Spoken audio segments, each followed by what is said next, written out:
Dude, this is retarded. Even on the pavement. That's awesome. I do feel that in my shoulder though. Yeah. Freaking crazy. But it's fun. All right, so you guys, pretty cool KTM electric bike. This is one of the first years, I think they came out with it in 2015. There's a 2016. And the newer one's supposed to be a lot better battery, better suspension. Sorry, I'm out of breath already. But yeah, welcome to this little video episode. Let's get this parked and we'll start the presentation, so to speak. Yeah!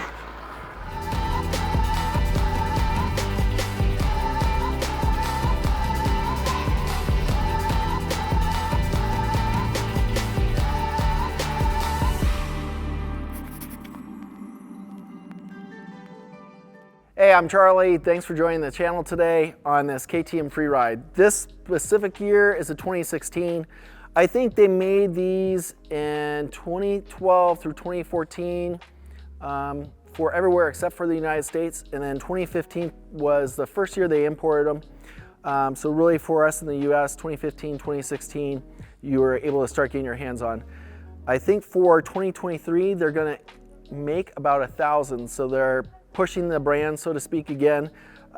They were really focusing on, over the last several years, really just the smaller bikes for the kids. You know, super cool. That way the kids could ride them in their backyard, not bother the neighbors.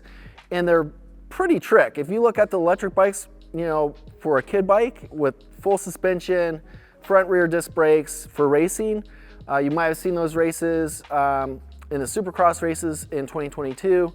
Those are the bikes I'm talking about. They're just wicked cool. And the reason why I ended up buying this one, I bought it used, and I have a pit bike track in my backyard, and you know, each of us have only about 2 acres for each of us for neighbors, etc. So we're sort of on top of each other, and this is perfect for the pit bike track because it's quiet. I could ride this anytime, day or night. It has a headlight. I mean, literally could go home after work, take it out for 40 minutes and get a good little session going for me to sort of midweek feel. And then you get on the track on the weekend and at least you have that little ride feel. Even though it's a little bit different than a real motocross bike, you still have the similar geometry and everything to at least give you some type of fun and work during the week. The bike itself, it's 24 horsepower. It's about 204 pounds. So really light. It's a little bit more compact than your typical 250, 450 4-stroke. Power feels good. It's not like an immediate power like you get for your 4-strokes or 2-strokes, but for what they built it for the purpose of what they built it for trail riding, things like that, rock climbing, whatever you want to do, free riding, I guess. Trail riding, it's great. And I think the newer ones now, I know they definitely have better suspension. Battery life is better, and I think it has a little bit more power than this one. But for what I'm doing right now, it's great. I did order, I think they're called the Varg, last December or January of the beginning of 2022, and I can't wait to get that. I don't think that's coming out though until, last I heard from the guys was March of 2024. So if you're looking to get into this type of market for riding in your backyard or things like that, you'd have to wait at least a year for that bike. And that one I think is going to be $13,000. This one I think retails for like $11,900. It's not cheap, but it's so easy. Like, you don't have any air filters to clean. You don't have oil to change. You just charge the battery. Battery life is, for what I'm doing, usually 40 minutes. The new one, supposedly, with good hard trail riding and stuff, maybe an hour, 50 minutes an hour. But for me, that's good enough, plenty fun. You literally just pop this up and connect it right here. It's that simple, you guys. You don't have to take the battery out or anything like that. You can, but there's really no reason to. You have 3 different levels. This would be a great girlfriend, wife, son bike for them to start on, even though it doesn't have a clutch and they're not shifting gears. It's still a good one for them to learn on, because like their first setting, number one, is super, like it's really hard to get in trouble unless they just pin the throttle, and you know, we've all seen those videos, and or friends that just get shock and don't know to just let off the gas. So my brother actually did that first time he rode my bike when I was little and never got on a dirt bike again. So it happens, you know. So, but this for a beginner bike is a good bike. I would recommend, especially for a girlfriend or wife that wants to get involved. It's not loud, it's not intimidating. When you ride it, it's, you know, it's really easy to ride. And then once they get familiar with the gas and braking, then it'll be good to get them onto a real motocross bike or a dirt bike. One thing also that I did, and I don't know, I'm a big fan of, if you're gonna have a motocross bike or electric bike, at least have the controls similar to a motocross bike. When I bought this, and I think they're still doing it to this day, the rear brake was your clutch, and I'm not gonna do that because I don't want to get that imprinted in my head under high stress scenarios, and then I go to hit, you know, the brakes or whatever on the motocross track, and I'm pulling in my clutch. So it doesn't make any sense. So they do a conversion. So you just swap out the brake line, and think you can, this is one of the other models. Obviously it doesn't match perfectly. It should be in a little bit more, but it works really good. And that way I just removed the rear brake from your lever to what a rear brake should be. And I just am not sure why they didn't do that, but it just makes sense to me.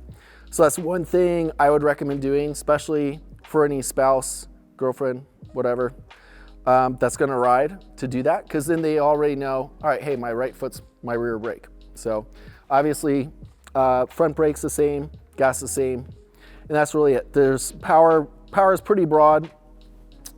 What else can I tell you about it? Suspension for trail riding would be great, totally acceptable. You can beef up the suspension if you want. For what I'm doing on the pit bike track, totally acceptable. I think it would beat you up pretty good on a motocross track. I honestly have zero interest in taking it to a motocross track just because it's just not gonna keep up even with a 250 four-stroke. But would it be fun? Yeah, I'm sure it'd be fun. But for my use, it's perfect. We'll do a video, my shoulder, just what we did earlier in the beginning of the video. My shoulder hurts. I had shoulder surgery. I'm not supposed to be on any bikes until March. So we're still 60 days out from where, really 75, 80 days out from when I should be riding. And even that hurt a little. So once I'm healed, we'll do a video on the pit bike track. So probably put a GoPro on and also have Massimo video, and just get a good idea of the bike and how it handles and what I'm using it for, because it's super fun riding around the house. If you have acreage at your property and you have room to build a track for you and the kids, you're gonna have a blast doing that with this, and you're never gonna bug anybody. They'll never even know you're there. You heard it, it sounds sort of like how a Tesla sounds when it's taking off. Nothing crazy, it's not loud. What do you think, Massimo? Anything that you'd like to add? No, other than the fact that the bike is really cool and it does burnouts. Yeah, it does burnouts, yeah, which that's is my crazy. jam. Yeah. Yeah, it would be pretty funny putting street tires on it and taking it on the street. That'd be awesome. Yeah. It is plated, so. Yeah. I mean, that's cool to you guys. For Arizona, at least, Arizona laws, if you have a motocross bike, you can have it dirt bike only, no plate. You still have to register it, or it has partial. So if we're riding on the trails and when I go up the street and then going back on trails, even for any of the bikes that you see behind me, we could easily plate them, and you could ride them across the street, ride up the street, as long as you're not, you know, going 20 minutes, you know, from, well, and I've done it, so you could get away with it. But you could ride, like I could ride to from my house up to trails up north, and get away with it without headlight taillights. Still get pulled over. You'll probably still get pulled over, but bikes like, you know, my KTM 500, headlight, taillight, you're not gonna get pulled over. And then you could get just regular plates for your bike too. But pretty cool. So you can ride this on the street legally here. It does have a taillight. It does have a headlight. It does have a horn. So that's pretty cool. Not too shabby. So really the only thing that this doesn't have, which it might have originally, is a rear view mirror. But the cops are not going to bust you for that. So you could easily ride this legally on the road if you want. I think we covered it for now. But stay tuned. We'll do a cool video on the track. Probably be a couple months to subscribe, follow us. If we have anything else intriguing that comes up, I'll let you know. I might look for, I think by this summer, 2023, prices will probably go down a little bit. I don't think we're in for the best year financially. So if I could pick one like a 2022 up or even 2023 up used for a good deal, I might buy it and just do a comparison of the two back to back and just let you know, like, hey, is it worth staying with the used one or buying a new one? The new ones aren't cheap. Like I said, like these, I would imagine in 2015, 2016, you should be able to pick up for $6 grand right now. I've seen used ones right now, like a 2021, extremely clean, very low hours for like $9. So you can see how they pop up pretty quick, but still not a bad deal if truly you're getting upgraded suspension, a better battery, etc., and more horsepower. So, but that's it, you guys. Thanks for watching today, and stay tuned for more. Thank you.